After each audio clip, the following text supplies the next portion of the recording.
नवरात्रि का तीसरा दिन माँ चंद्रघंटा को समर्पित है।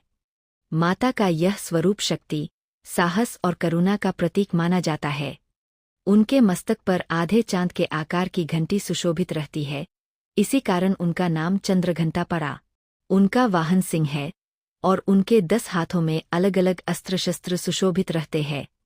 कहते हैं, जब माँ पार्वती ने कठोर तपस्या करके भगवान शिव को पति रूप में प्राप्त किया, तब विवाह की तैयारी बड़े हर्षोल्लास से होने लगी। पर्वतराज हिमालय के महल में उत्सव जैसा वातावरण था। सभी देवता, ऋषि और परिवारजन इस दिव्य विवाह को देखने के लिए उत्साहित थे। लेकिन जब भगवान शिव की बारात आई, तो दृश्य बिल्कुल अलग था। शिवजी के शरीर पर भस्म लगी हुई थी, गले में सर्प लिपटे थे, जटाएं बिखरी हुई थीं, और उनके साथ भूत प्रेत, गण और विचित्र रूप वाले बाराती थे। यह देखकर माता पार्वती की माता और परिवार के लोग घबरा गए।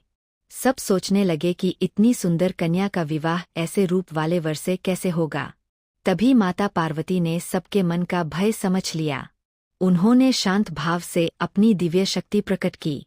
अचानक उनका स्वरूप बदलने लगा। उनके मस्तक पर अर्धचंद्र चमका, जो घंटी के समान दिखाई देता था। उनका चेहरा तेज से दमक उठा, 10 भुजाएं प्रकट हुईं, हाथों में कमल, तलवार, धनुष, गदा और अन्य अस्त्र दिखाई देने लगे। सिंह उनके पास आकर खड़ा हो गया। माता का यह रूप देखकर पूरा वातावरण दिव्य प्रकाश से भर गया। सभी के मन से भय दूर हो गया। तभी सबने अनुभव किया कि यह केवल पार्वती नहीं, स्वयं आदिशक्ति का स्वरूप है। समय बीतता गया।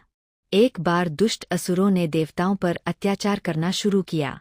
वे यज्ञों में विघ्न डालते, साधुओं को सताते और स्वर्ग में अशांति फैलाते थे। देवता परेशान होकर माता के चरणों में पहुंचे और विनती करने लगे, माँ, अब केवल आप ही हमारी रक्षा कर सकती है। माता चंद्रघंटा ने तुरंत देवताओं की पुकार सुनी। वे सिंह पर सवार होकर युद्ध भूमि की ओर बढ़ी। जैसे ही उनके घंटे की ध्वनि गूंजी, चारों दिशाएं कांप उठीं। असुरों के मन में भय भर गया। माँ ने कहा, जब तक धर्म पर संकट है, मैं शांत नहीं बैठूंगी। फिर भयंकर युद्ध आरंभ हुआ। माता ने अपने अस्त्रों से असुरों का संहार किया। जहां उनका घंटा बजता, वहां दुष्ट शक्तियां कमजोर पड़ जातीं। अंत में असुर पराजित हुए और देवताओं को शांति मिली।